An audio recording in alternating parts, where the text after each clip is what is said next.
Why does a good God allow evil to exist in the world? God created humanity in His image, and one of the greatest gifts He gave us was the ability to choose freely between good and evil. This choice, while it opens the door to evil and suffering, is a vital part of God's plan. Without free will, love, obedience, and faith would be meaningless. If we were programmed to always choose good, then our relationship with God would lack depth and authenticity. Free will is the foundation of genuine love, trust, and faithfulness. It's in the context of this freedom that we can truly choose to follow God, not because we are forced but because we desire to. However, with this freedom comes responsibility. When we choose evil, the consequences ripple through our lives and the lives of those around us. Evil in the world exists because of the misuse of free will. But God's ultimate purpose in giving us this free will is to draw us closer to Him. Through our choices, we have the opportunity to reflect His character and embrace His will. I have set before you life and death, blessings and curses. Now choose life so that you and your children may live. Deuteronomy 30 verse 19. The presence of evil, while painful, allows us to recognize the beauty and significance of the good, prompting us to make choices that align with God's divine plan. Evil is real, but it is not eternal. God has already promised that evil will not have the final say in history. In the face of suffering, it can feel like evil is winning, but the truth is that it is merely temporary. God has already defeated evil through Jesus Christ's death and resurrection, and there is coming a time when God will eradicate evil entirely. The Bible assures us that God is sovereign over everything, including the forces of darkness. What we experience now, in terms of evil and suffering, is but a shadow of the eternal glory that awaits us. For I consider that the sufferings of this present time are not worth comparing with the glory that is to be revealed to us. Romans 8 verse 18. Though it may seem as though evil triumphs for a season, God's justice and righteousness will ultimately prevail. It is during this interim that God calls His followers to persevere, knowing that the ultimate victory has already been secured. The temporary existence of evil serves to highlight the power and sovereignty of God, who will one day right every wrong. The Lord says, "Do not fear, for I am with you. Do not be dismayed, for I am your God. I will strengthen you and help you. I will uphold you with my righteous right hand."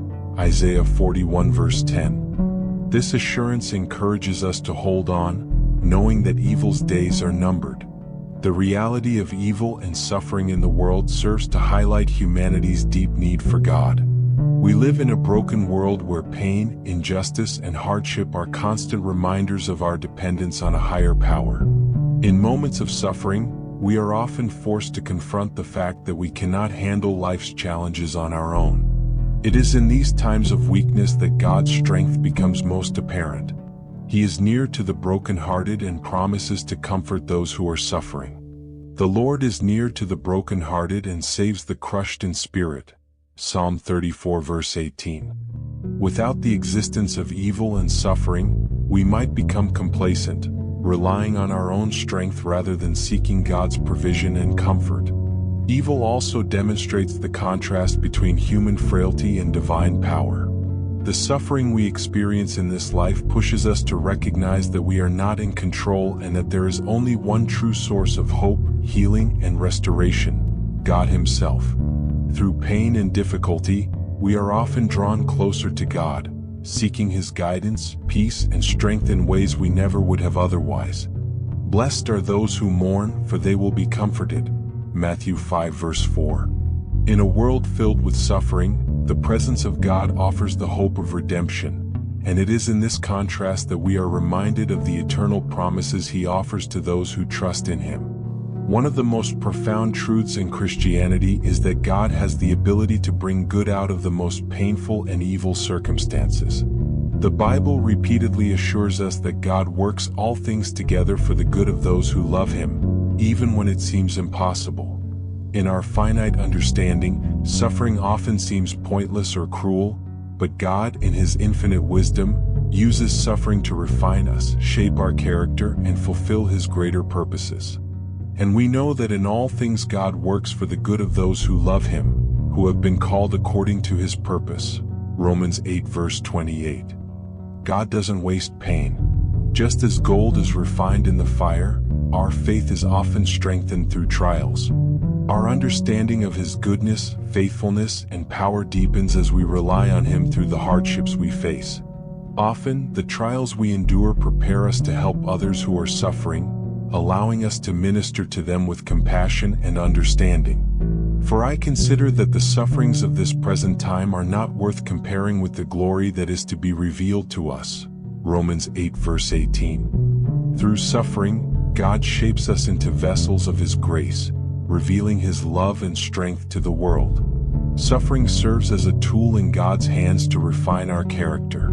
Just as a blacksmith uses fire to purify metal, God uses hardship to purify our hearts and our faith. The Bible compares this refining process to the way gold is refined in fire. As we go through trials and pain, God is purifying our hearts, removing impurities and making us more like Christ. It's not an easy process, but it is one that leads to spiritual maturity. For the Lord refines and tests his people as silver is refined. Zechariah 13 verse 9. Through suffering, we learn to rely less on our own abilities and more on God's sufficiency. This refining process isn't just about developing strength and resilience. It's also about developing a deeper relationship with God. As we endure trials, we learn to trust in his presence and his promises. My grace is sufficient for you, for my power is made perfect in weakness. 2 Corinthians 12 verse 9. While suffering is not something we seek out, it is through our hardships that we come to know God more intimately and experience his grace in powerful ways. The process may be painful, but it leads to the spiritual fruit of peace, patience, and greater reliance on God's faithfulness. One of the purposes of evil and suffering is to test and strengthen our faith. The Bible teaches that our faith must be tested so that it can grow and become more genuine. In the same way that a student must be tested to prove their knowledge, our faith must be tested to prove its authenticity. Suffering and evil serve as tools that God uses to purify our hearts and show us whether we truly trust him. The tested genuineness of your faith, more precious than gold that perishes though it is tested by fire, may be found to result in praise and glory and honor at the revelation of Jesus Christ. 1 Peter 1 verse 7. Through trials, we learn what it means to trust God not just when things are easy, but also when life is hard.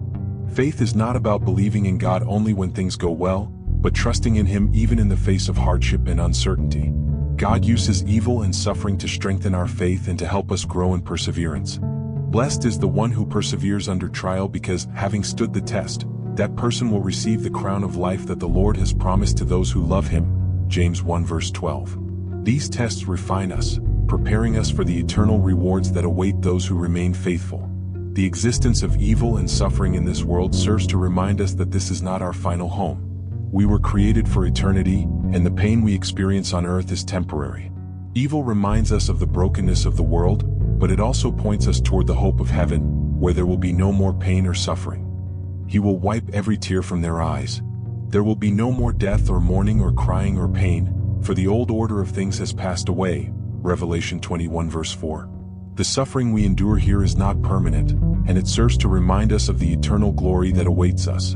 In moments of pain, we are reminded that our true citizenship is in heaven, and our suffering on earth is a mere shadow of the joy and peace we will experience with God for eternity.